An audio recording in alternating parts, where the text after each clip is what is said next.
Hello and welcome to this edition of Consciousness Raising Online. And good to see you, Clyde, as always. And I think, Clyde, you're going to really find this session interesting.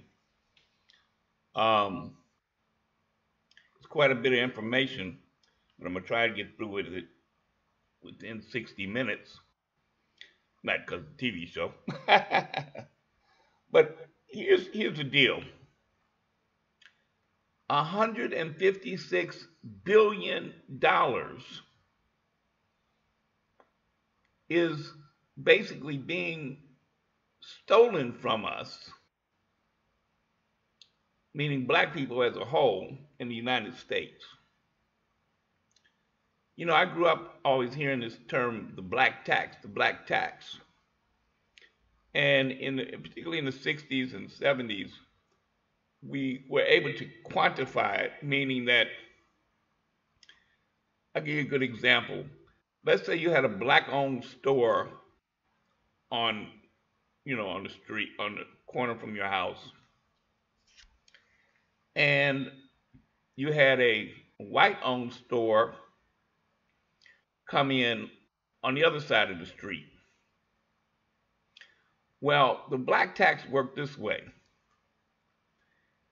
The same distributors of products that would be delivering to both stores would charge the black store more because of various factors, including the fact that sometimes they might have, the white owners and the white distributors might have been related, or they might have just been white. That was enough.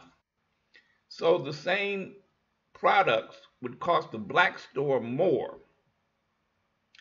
Now, in that time frame, we understood that the importance of supporting black owned businesses. And so we would go to that black owned store and buy those products anyway, knowing we would have to pay a little bit more because of the black tax. Now, that was well and good at that time because we put the well-being of our community before the excess cost.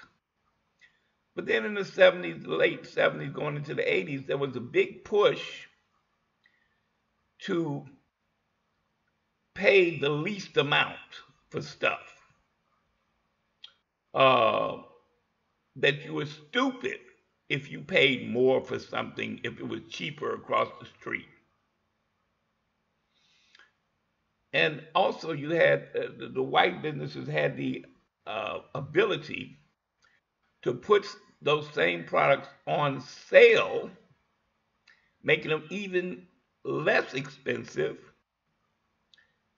And it became a thing where more and more, especially younger women who were mothers, having to pinch pennies even more, started going for the cheaper price, and less and less supportive of black-owned businesses because the belief was, well, you're stupid if you support black-owned businesses and you're paying more. Okay? And so after a while, the black-owned businesses died out. That was that black tax. This black tax is deeper, much deeper, and it actually approaches a level of needing reparations. So I know you'll like this, Clyde. But I got to set the stage here. You know, I got to give you a little background. Because we have to understand this. We have to understand why we have been segregated. It wasn't just because white people didn't want to live next to us, didn't want us living next door to them, and didn't want to interact with us. It was more than that. It's economic. And see, what we have to understand is that, we get the last of everything. We get the last of everything. Meaning, black and poor people get the last of everything. We get the last resources, period. But think about it. We get the leftover land. We get the leftover water. We get the leftover food. You think I'm joking? Think about this. Do you think that the wealthy go to the store and go to the same stores we do and get the same food we do? No. They get the best stuff off the top. And then the ones who are less wealthy than them get what the wealthy don't want. And then the less wealthy, maybe the rich, I guess I should say, whatever they don't want, that falls to the next group. And whatever is left, that's what we get at the end of the line. Okay? That's just the reality of being in a capitalist society. We get the leftovers and what's left. Now, but the ugly part is that we have grown used to it. And too many of us think that's the way it's supposed to be. No, that's whoa. Um, and because too many of us think that that's the way it's supposed to be, we don't try too much to change it. We just trying to change places. An example of that, I know in a lot of urban centers, um, I know some women, and there may be some men who are the same way. When they go grocery shopping, if they have a car, if they have transportation, they purposely go out to white communities or mostly white communities and shop in their grocery stores because, and they'll tell you, the quality of the meat, the vegetables, and the fruit is much better in those neighborhoods. They would not buy the fruit and vegetables and meats in their own neighborhoods because they know that the quality is less than. Now, what does it say about us? What does it say to us? It says that we are getting the leftovers. Mm. And what does it say about our children? Well, now I laid that foundation because $156 billion. I want you to keep that in your mind because this is just this is the amount of money that belongs to us. And I'm going to show you how it does, and I'm going to show you how it's being stolen. Dealing with housing. Dealing with housing. We got to have somewhere to live, right? Now, most of us are familiar with redlining. They say this was a practice back in the day where mortgage brokers, banks, etc., would color communities certain colors. Green meant that was a good one, a good community to give mortgages to. And it went various colors till you got down to the red. Red communities or communities that had a red line around it, those were considered to be not for mortgages. Those would be the black communities or the majority black neighborhoods. And they literally redlined them, meaning we don't give no loans in those communities. What we need to understand is that it did not end. It did not end. In fact, it's it's morphed into even deeper. In fact, what they call reverse redlining. I'm gonna give you an example. Uh, Dealing with Los Angeles in California. Los Angeles filed lawsuits against four banks last year: J.P. Morgan, Bank of America, Wells Fargo, and Citigroup, accusing them of both traditional redlining, denying loans to people of color, and also the reverse redlining of making predatory loans rain on the black and brown communities. Now, those who are familiar understand that what literally occurred in the 90s, beginning in the 90s and going into the 2000s, um,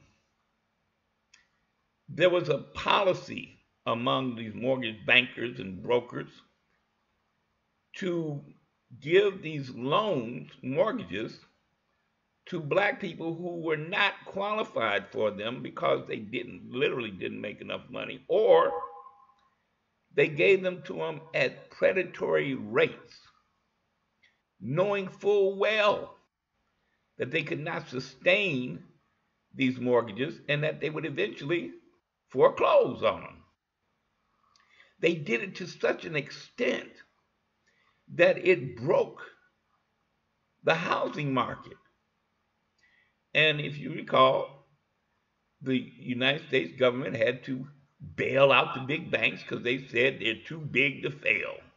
It would collapse the U.S. economic system, and around the world it would cause a collapse, an economic collapse.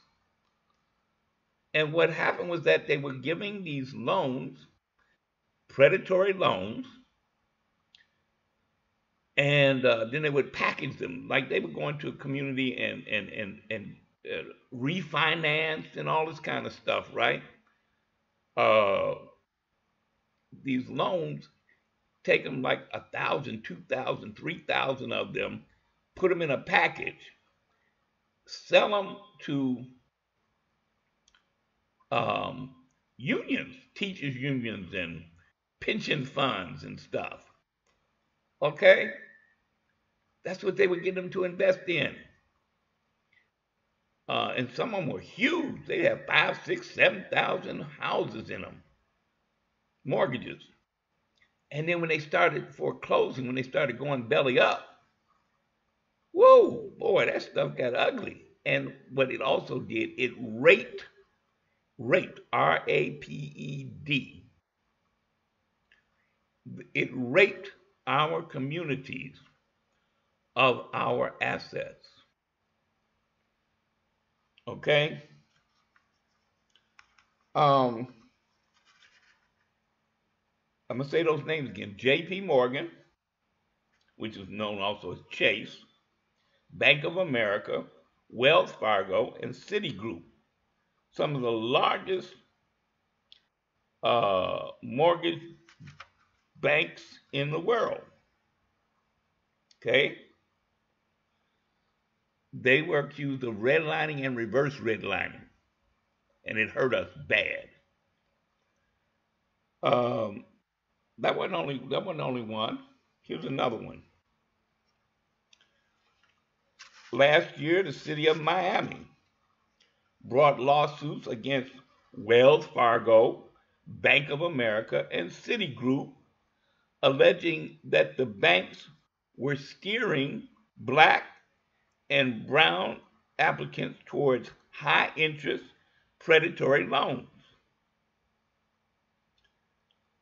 Uh, and the court said that they should have seen the harm that would come when they resulted in large numbers of foreclosures throughout the city.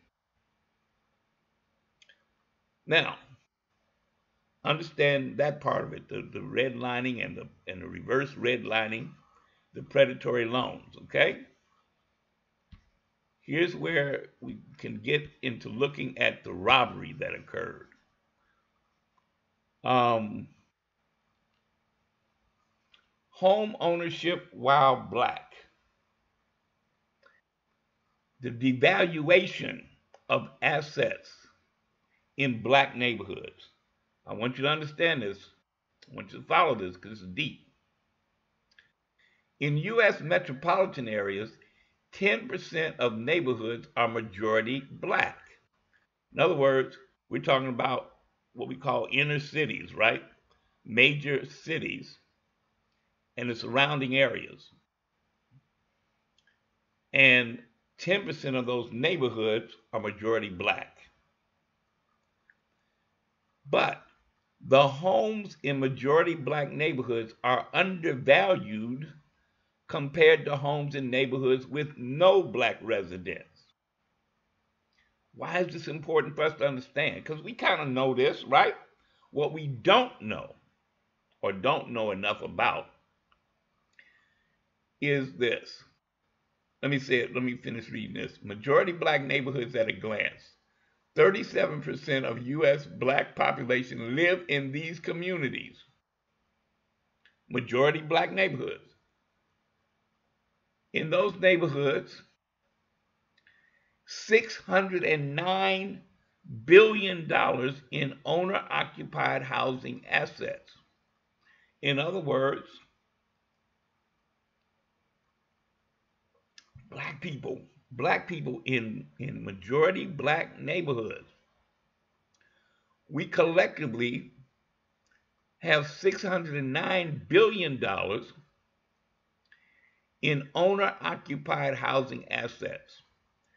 Understand what that means. That means all the houses that we own, the homes that we own and live in, $600 billion. That's what those bankers saw. They said, look, we can refinance that and do this, that, and the other, and liquidate or rape or rob these folks of their equity. Their equity. In those neighborhoods, they also have 10,000 public schools. Understand what that is. Public schools is money, because this is why they have been privatizing chartering schools in communities, because the people who get the contracts to have those charter schools get that public money. In Chicago, they closed 50 schools, public schools, at the same time. The largest ever in this country. They were majority in black and brown communities, the majority in black communities, closed these schools and then opened some of them back up to charter schools, took the buildings away and gave them to charter schools. Okay? Also in these communities, majority black neighborhoods, 3 million businesses. 3 million businesses. All right? Now, let's understand something.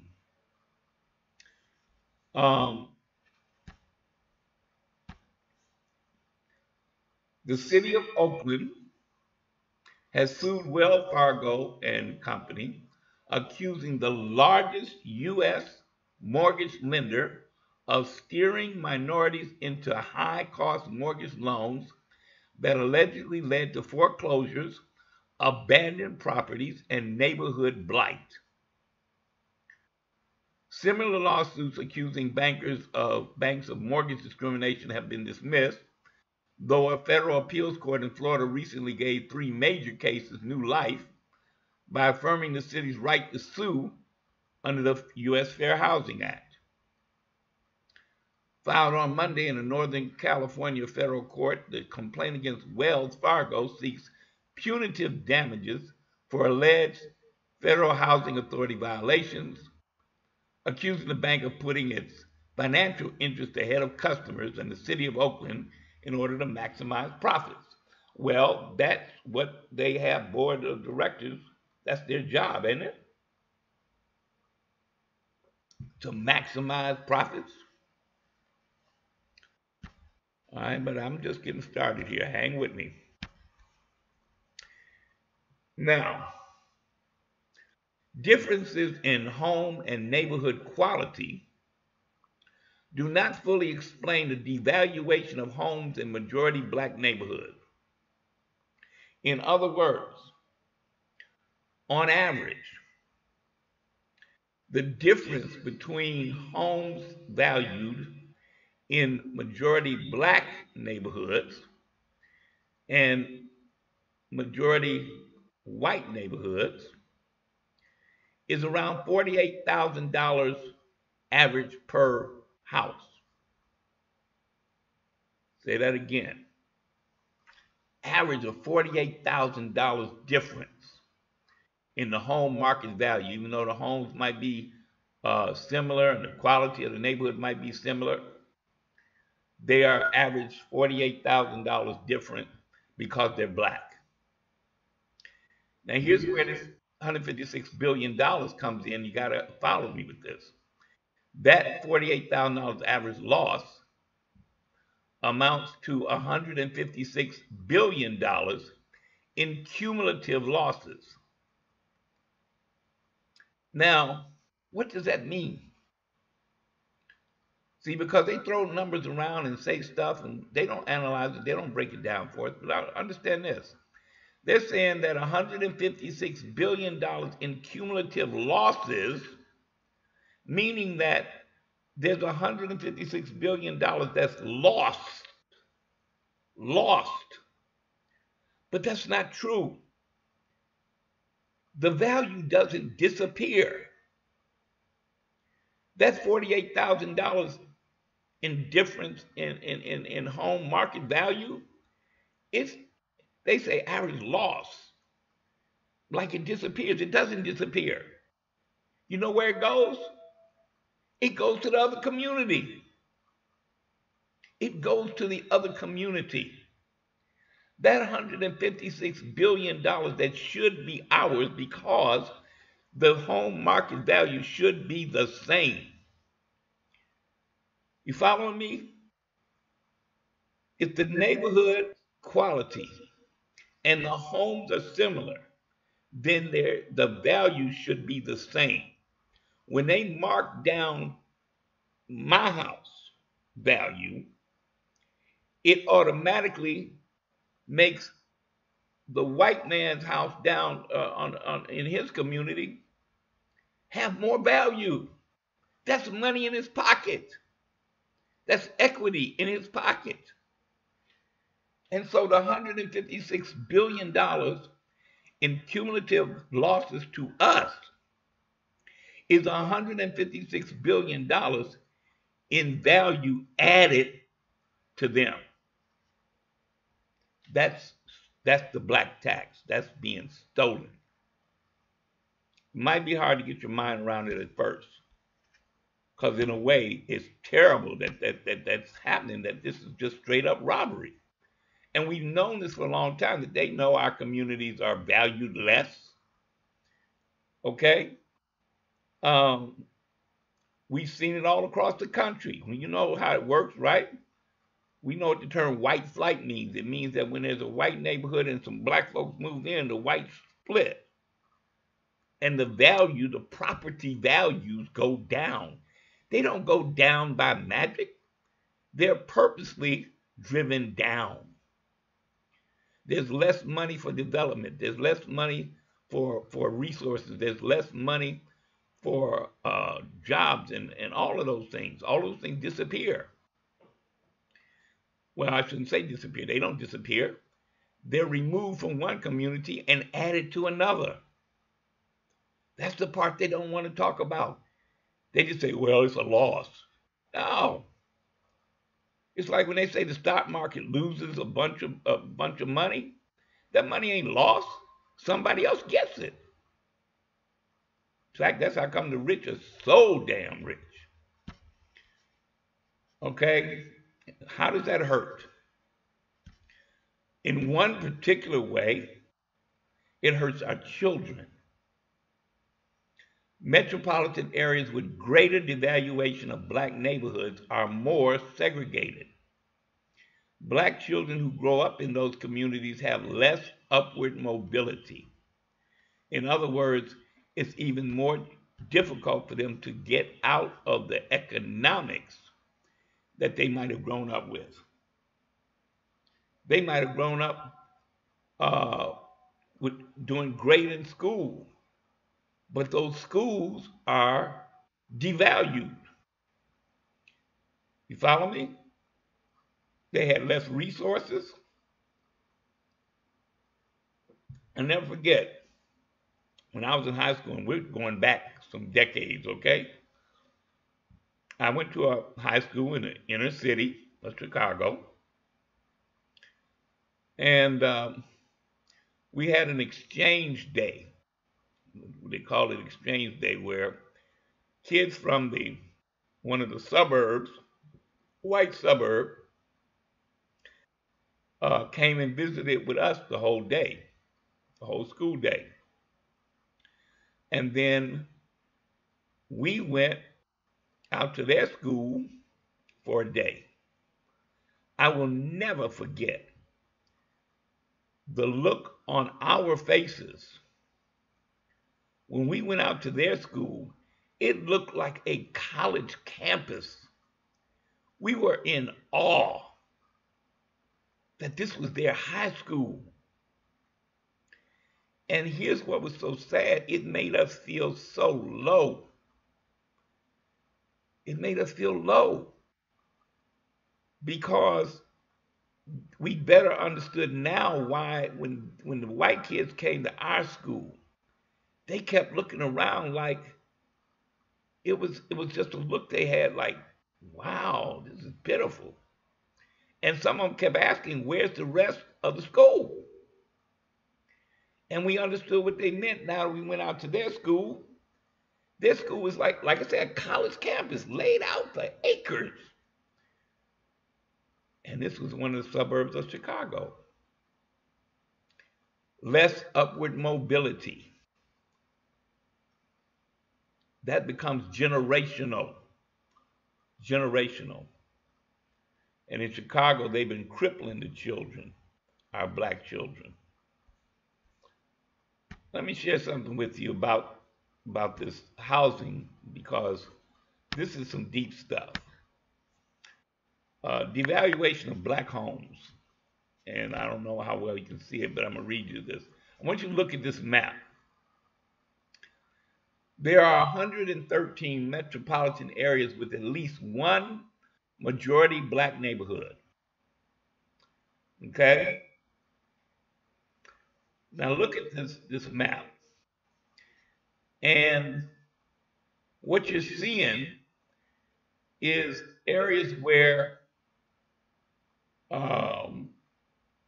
the purple, I guess that's purple or whatever color that is, comparable homes in majority black neighborhoods are worth less than other neighborhoods. But now check this out. The few green ones that you see, are comparable homes in majority black neighborhoods that are worth more than white or non-black majority neighborhoods. Some of them, it's a few of them, but comparatively, look at that. And plus, look at how much is skewed to the eastern part, the Midwest and eastern part of the United States. Look at that. All, once you get past, I don't know, that's past the Midwest, it's like, what? You don't see nothing out except for Californians, a few, and I guess that's Nevada, and then a few in Texas that go past that line. But that's pathetic. And all of those in the pink or red or whatever, Those are, let me put it back up for a hot second. Let me put it back up for a hot second. Those are devalued black homes. Those are devalued black homes. All right. There are more than 1,200 majority black places in the United States.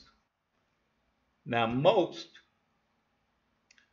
721, are rural towns that have populations smaller than 2,500 people. This was interesting to me because I didn't realize that.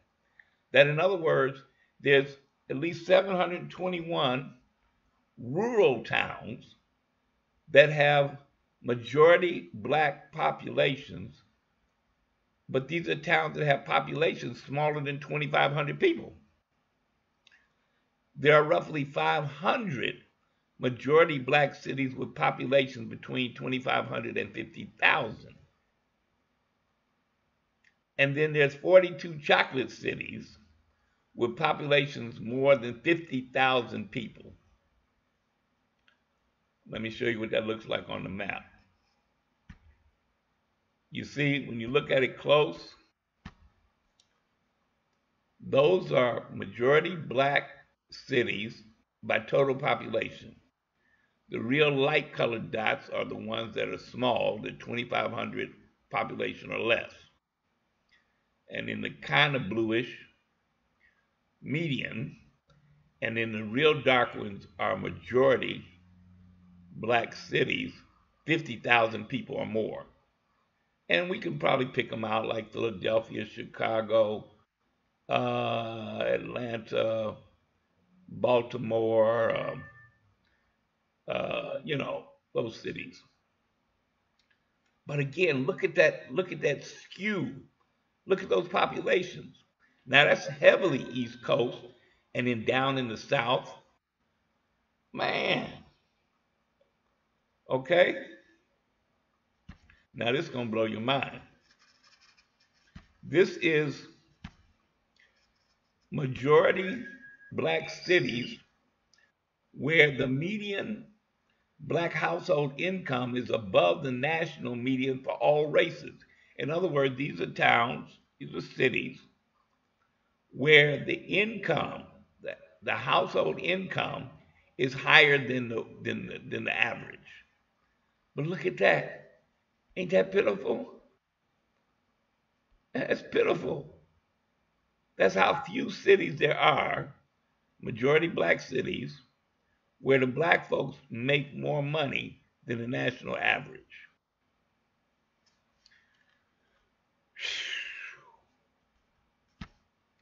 Now, majority black neighborhoods hold $609 billion in owner-occupied housing assets, home to 10,000 public schools and over 3 million businesses. Okay? That's a lot of assets. But in those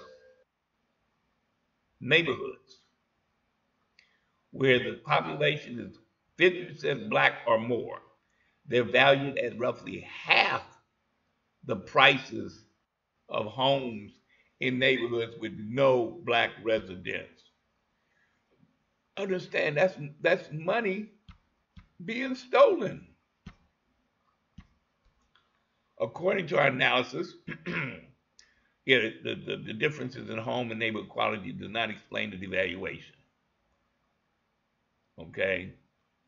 Again, homes with similar quality in neighborhoods with similar amenities are worth 23% less, $48,000 per home on average, amounting to $156 billion in cumulative losses in majority black neighborhoods. See, this disturbs me so much because of this. This is an issue of reparations due now. This is due now. because we have been working our tails off. We have several generations of black people who worked themselves to death to get what we call the American dream of owning a home. Because we've been told that's the way of wealth.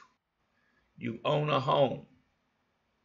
And we worked and got these homes, and then to come to find out, they ripped the value of them, of those homes, and gave that value to other communities.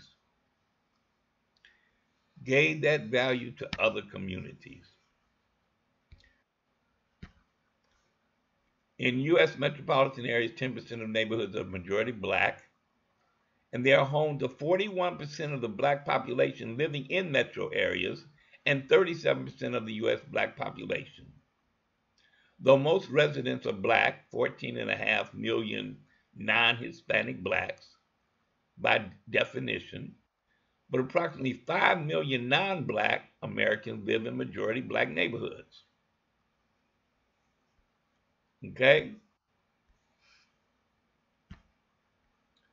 This one is a killer. I'm going to show you this close, see if you can see it close up. Show you how this works. The neighborhood median home value by black population share. All right, let's go all the way over to the right. All the way over to the right, you see where it says 50% or higher. This is where a neighborhood is 50% black or more. And on the right-hand side of the graph, the median value, according to the Census Bureau, is $149,000. The median list price, what they sell them for, according to Zillow, is $184,000. Okay? Now, next to it is a community that's 20 to 50% black. You see how much it's jumped? According to the Census Bureau, that house which would sell for $149,000 and the 50% or more is now selling for $181,000, or the list price is $211,000. Move over to the next one. 10 to 20% black. Now it's $208,000 according to the Census Bureau, but the Zillow or the median list price is $239,000. It's killing us. Neighborhood 5 to 10% black. $250,000 according to the Census Bureau, the value. And the list price, $278,000. Now understand, we're still dealing with houses that are the same in quality and amenities as the 50% or higher house.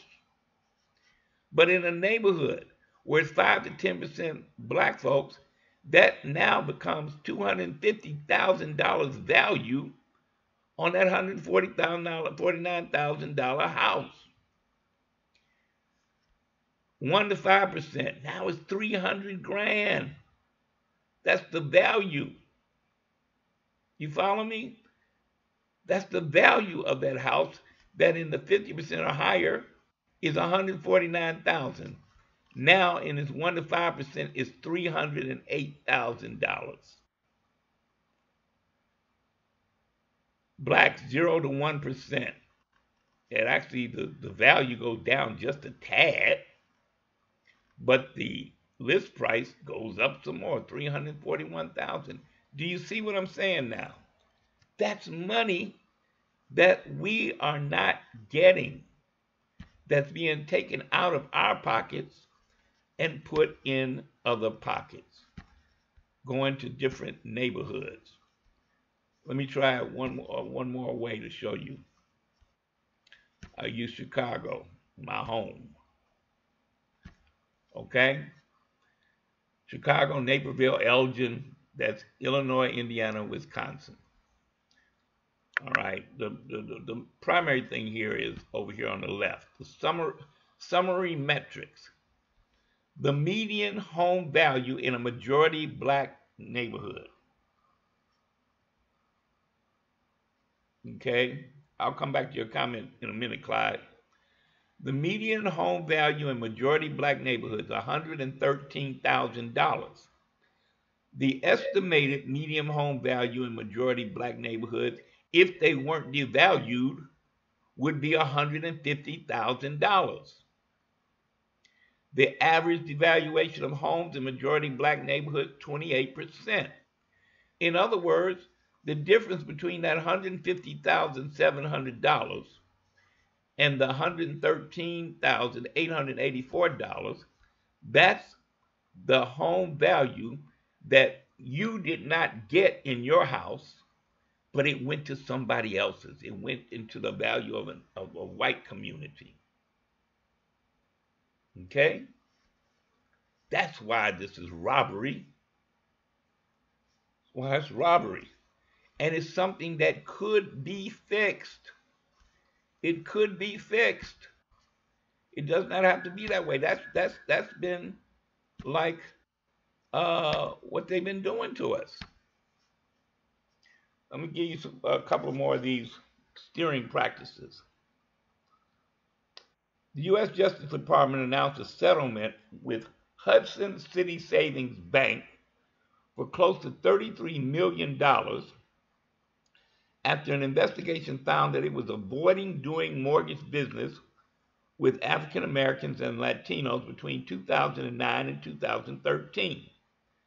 The Justice Department calls it the largest residential mortgage redlining settlement in its history. The U.S. Attorney General explained, if you lived in a majority black or Hispanic neighborhood and you wanted to apply for a mortgage, Hudson City Savings Bank was not the place to go. This bank serviced one of the largest housing markets in the country, covering mortgages throughout New Jersey, New York, and even Philadelphia. But it went out of its way not to set up any branches in minority neighborhoods. In New York, the New York Attorney General settled with a bank called Evans Bank for $825,000 after discovering that the bank erased black neighborhoods from maps used for determining mortgage lending. Did you hear what I just said? They just erased black neighborhoods from the maps they use. That's not even redlining. That's just plain old disappearing your behind. They found that out of over 1,100 mortgage applications the bank received between 2009 and 2012, only 4 were from African Americans. Jesus. Now this one I got to share with you, and I'm going to move on to the next level. Oh, in fact, you like this one, Clyde. You mentioned about Mississippi should have the most black folks concentrated than any other state at 38%. In September, the National Fair Housing Alliance filed a discrimination complaint against RE/MAX real estate agents in Jackson, Mississippi.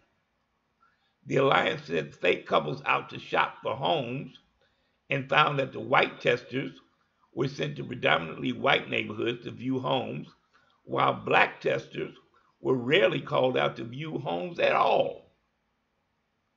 The New York Times editorial said the alliance findings are indicative of a history of discrimination that has taken an enormous toll on black wealth.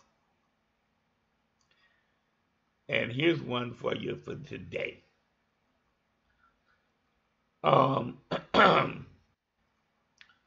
company recently secured a patent that would allow banks to assess a person's credit worthiness by scanning an applicant's Facebook friends. I'm going to say that again. They got a patent, I guess, for an app that would allow banks to go through your Facebook friends in order to help determine your credit worthiness. So if you got a lot of friends who are broke or poor, that's going to pull your credit down. It's like, what? If your family members are your friends on Facebook, then they would say, oh, we can get a whole picture of their whole financial stuff. Yes, you got a brother that's in bankruptcy, a sister that be behind on all her bills, and she might have good credit, but her family is broke and poor credit risk. Bam. Now, there also, uh, right now, this patent is not workable because of certain laws, but that don't mean nothing because they're going to find some other applications to filter out desirable borrowers. Woo, boy. Now, one of the costs of for us, one of the consequences of living in neighborhoods where they um, purposely. Oh, you very familiar with Remax? Uh-huh. Clyde say he's very familiar with Remax. Yeah, that's one of the largest organizations of its type, isn't it? Brokers or something. But now, check this out. Black and poor communities are also subjected to more uh, environmental issues. Let me show you what I mean. Okay, this graph. Approximately, listen to this is deep.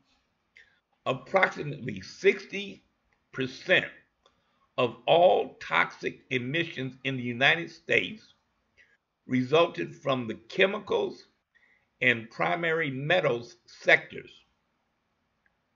which together contributed less than 5% of the gross national product and only 1.4% of the nation's jobs. Let me break that down a little bit more. 60% of all the toxic emissions came from the chemicals and primary metals sector, but they only contributed 1.4% of the nation's jobs and less than 5% of the gross national product. That's insane. They ain't giving up no real jobs, and yet they're polluting the hell out of the air. Toxic emissions generally consist of four types: synthetic organic chemicals, such as benzene, made from oil and natural gas; natural organic chemicals, such as chlorine and ammonia; fibers, such as asbestos; and metals, such as mercury, cadmium, and nickel. How many of y'all got cadmium batteries in some of your electronic stuff? Many of these substances can cause cancer and are dangerous in small concentrations. That's what these companies are putting out in the air, and yet they contribute less than 5% of the gross national product and only 1.4% of the nation's jobs. And black and poor folks tend to be the ones who live in the communities where they have the most toxic emissions. Okay? Now, here's something that's going to really mess with you. This is Houston after Hurricane Harvey. Okay?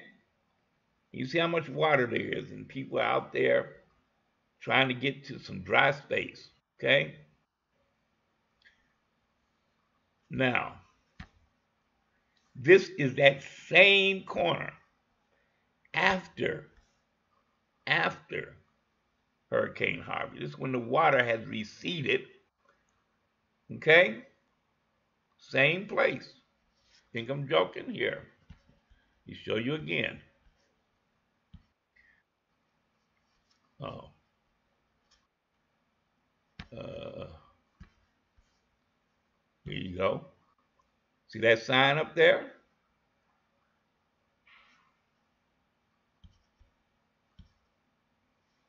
Okay. Same place. Now, what's different, the most different, is this. Most of those black and poor, black and brown people were displaced. What does that mean? It means that they were not able to return to their homes. They were displaced. They were sent to other states, just like with Katrina and its aftermath. They managed to reduce the black population in New Orleans to where it had been majority black before Katrina, and now it's majority white because of displacement that occurs with natural disasters. And we don't control that. The housing values go way up once they get them black and brown people out of there. Um, Employment. We work ourselves to death. And to have our value of our work stolen from us, I mean, it hurts me to my heart because we work harder than everybody else. And yet we get called lazy and trifling, don't want to work, but they stealing the value of our labor. The top 10 large cities for black employment with more than 50,000 residents. Okay. Bowie, Maryland, Waldorf, Maryland. Look at that. Bowie, Maryland has 21,889 black population. And 73%, almost 74% of the black folks in Bowie, Maryland are working. Waldorf, Maryland, 29,000 people, 70% employment. But now let me reverse that. If 73%, 74% are working, what's the percent of those not working? 84, 94, and plus 6. That's a 26% unemployment rate, ain't it? Ain't it? Somebody do the numbers and tell me if I'm wrong. DeSoto, Texas, Pine Hills, Florida, Mount Vernon, New York, Lauderhill, Florida, Irvington Township, New Jersey, North Charleston, South Carolina. Yeah, I don't, the best one I see is 73%. And part of this has to do with public transportation because in a lot of urban centers, they have moved the industry outside of the inner city. And if there's not adequate transportation, black folks can't get to them jobs unless they got their own cars. This is particularly harmful to young black people because with no jobs in the community, they can't get to the jobs that are outside the community because there's no public transportation or little. Public transportation in large black cities.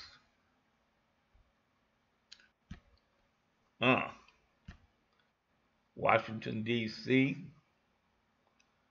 All right, let's see. Total black workers, 16 plus. out of a total black population, 324,000, right? 38% use public transportation. Newark, 32% use public transportation. All these places use public transportation. But where I see smaller numbers, that's probably, I would bet money that a lot of those workers can't get to the places of employment.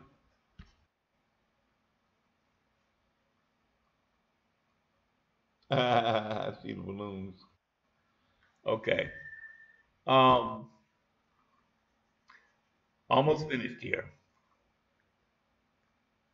College students. Well, one of the things that we have not yet figured out is that SBCUs, HBCUs, historically black colleges and universities, they actually are, they help to develop communities. We need to understand that and make sure that we make sure that we use them as much as possible to get our kids, our young people, education. And not just for degrees. This is where we got to change that. Got to go for more than just degrees. And you have to understand they even segregate that. That was Morgan State that we just saw. This week, a federal judge ruled in favor of Maryland's historically black colleges and universities in a decades-long legal battle over disparities in higher education in the state. This judge ordered Maryland to address its historic lack of investment in the state's HBCUs and barred Maryland from maintaining vestiges of the prior system of segregation in the form of unnecessary program duplication in the public higher education system. Separate but equal? Yeah. The court's ruling does require Maryland to create new, unique, and high demand programs at each of the state's 4 HBCUs: Morgan State, Coppin State, Bowie State, and University of Maryland Eastern Shore, where my mother and father actually went to school and where they met. Now, I'm going to close out because I basically did manage to get through most of the information, and because this is recorded, you can come back and see it in more depth at your leisure, because it's important that we understand about this $156 billion. What would our communities look like if we had access, if we had that $156 billion? That, in other words, if the homes in our communities were valued at the same level as the white communities, our communities would be thriving because $156 billion would make a difference. It would make a difference. It would make a difference. All right, I'm going to close out. And as always, thank you, Clyde, and everybody else. And remember, no justice, no peace, no love, KNOW.